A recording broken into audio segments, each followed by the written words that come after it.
IDF में लगभग 1,70,000 सैनिक हैं।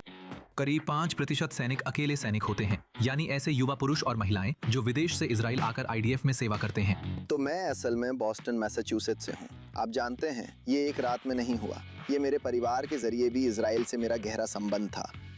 हम यहूदी दुनिया में कहीं भी रहें, इजराइल हमारा घर है। नए देश में जाना मुश्किल है, लेकिन विदेशी सेना में शामिल होकर नई भाषा सीखना और भी डरावना व अकेलापन भरा हो सकता है। मुझे लगता है कि सबसे बड़ा पल, कम से कम मेरे लिए, वो होता है जब आप घर जाने वाले होते हैं और आपके दोस्त बात कर रहे होते हैं कि वे अपने माता पिता और परिवार से मिलने के लिए कितने उत्साहित हैं। उन्होंने शबाब डिनर साथ में प्लान किया है।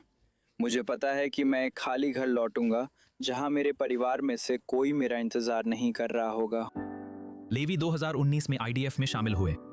ये उनके जीवन की योजना में नहीं था, क्योंकि उन्होंने हाल ही में अपनी यहूदी जड़ें खोजी थीं। मैं मूल रूप से नेदरलैंड्स से हूँ और मैं एक बहुत ही, मैं कहूँगा, पारंपरिक घर में बड़ा हुआ हूँ। ज़रूरी नहीं कि धार्मिक, लेकिन बहुत डच, जिसमें कोई यहूदी प्रभाव नहीं था। 17 साल की उम्र में मुझे पता चला कि मेरी माँ की ओर से मेरी यहूदी विरासत है।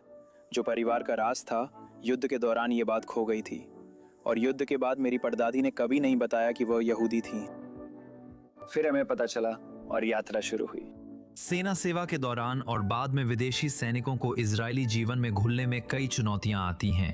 एक अकेले सैनिक होने के नाते आपको बहुत सारी चीजों की कमी का एहसास होता है, क्योंकि जब तक आपको उसकी जरूरत नहीं पड़ती तब तक आप नहीं जानते कि आपको किसी वकील की जरूरत पड़ेगी जो आपके कॉन्ट्रैक्ट को देख सके, या किसी गारंटर की, कोई जो आपके लिए साइन कर सके, जैसे किसी भी इजरायली के माता पिता होते हैं। लेकिन अकेले सैनिकों के पास ये सब नहीं होता। इसी वजह से 2019 में अपनी सेना की सेवा पूरी करने के बाद मैक्स ने एक ऐसी सेवा शुरू करना चाही जो अकेले सैनिकों को लड़ाकू सेवा से बाहर की जिंदगी में ढलने में मदद करे, जिसका नाम ग्रोइंग विंग्स है। इसका मकसद उन लोगों की मदद करना है जो मैक्स जैसी स्थिति में है, जिसमें आवास, भावनात्मक समर्थन और समुदाय का एहसास दिलाने में मदद की जाती है। जैसा कि कहते हैं, अकेले सैनिकों द्वारा अकेले सैनिकों के लिए।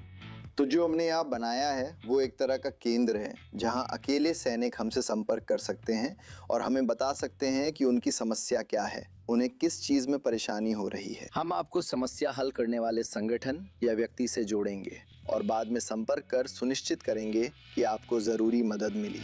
इस कार्यक्रम में शामिल होने वाले पहले लोगों में से एक लेवी थे, जो संगठन को प्रत्यक्ष रूप से देखने के बाद पदोन्नत होकर इसके कम्युनिटी मैनेजर बन गए। मैं एक रहने का इंतजाम ढूंढ रहा था। मेरे पास रहने के लिए कहीं जगह नहीं थी, तो मैं मैक्स के पास गया और मैंने कहा, क्या आप मेरी मदद कर सकते हैं? मेरी 2 हफ्ते में भर्ती है और मेरे पास जाने के लिए कहीं जगह नहीं है। उन्होंने मुझे अन्य अकेले सैनिकों के साथ एक अपार्टमेंट में रख दिया और तभी मुझे समझ में आया कि यह एक खास कार्यक्रम है जहां वे आगे भी संपर्क में रहते हैं और यह सुनिश्चित करते हैं कि आप ठीक हैं या नहीं, और साथ ही वे आपको वह समुदाय भी देते हैं जिसकी मुझे तलाश थी। इस कार्यक्रम में एरियल लुब्लिना भी थे, जो ब्राजील के नागरिक थे और मैक्स के साथ सेवा करते थे। वे छोटे अकेले सैनिकों के मेंटर थे और पोलैंड की शैक्षिक यात्राओं में मदद करते थे। उन्हें पिछले साल अगस्त में गाजा पट्टी में मारा गया था। इजराइल के पहले ऐसे स्मृति दिवस समारोह में, जो अकेले सैनिकों को समर्पित था और कुछ गैर सरकारी संगठनों के साथ मिलकर आयोजित किया गया था, जिनमें ग्रोइंग विंग्स भी शामिल है। मैक्स ने एरियल और उन हजारों अकेले सैनिकों की ओर से पुष्प चक्र अर्पित किया जिन्होंने इजराइल के लिए अपने प्राणों की आहुति दी। इसमें जोश बून भी शामिल हैं, जो आइडाहो में जन्मे स्नाइपर थे और जिन्हें प्यार से द बियर्स यू कहा जाता था, जिन्होंने इस साल जनवरी में अपनी जान ले ली थी। उनकी साथी खरन ने उनकी याद में कार्यक्रम में पुष्प चक्र अर्पित किया। जैसे ही इजराइल एक पोस्ट ट्रॉमा महामारी से जूझ रहा है, मैक्स उम्मीद करते हैं कि वो इस समस्या से निपटने के लिए पहले ही कदम उठा सकें, इससे पहले कि ये और बिगड़ जाए। एक देश के रूप में हम मानसिक स्वास्थ्य के बारे में बहुत बात करते हैं, और आप जानते हैं मैं वास्तव में समुदाय के महत्व और उस दूसरे व्यक्ति के होने पर जोर देता हूँ जो आपकी देखभाल करता है। चाहे वो हालचाल पूछना हो, चाहे वो आप जानते हैं बस आपको फोन करके ये सुनिश्चित करना हो कि सब कुछ ठीक है। यही जीवन और मृत्यु के बीच का फर्क हो सकता है।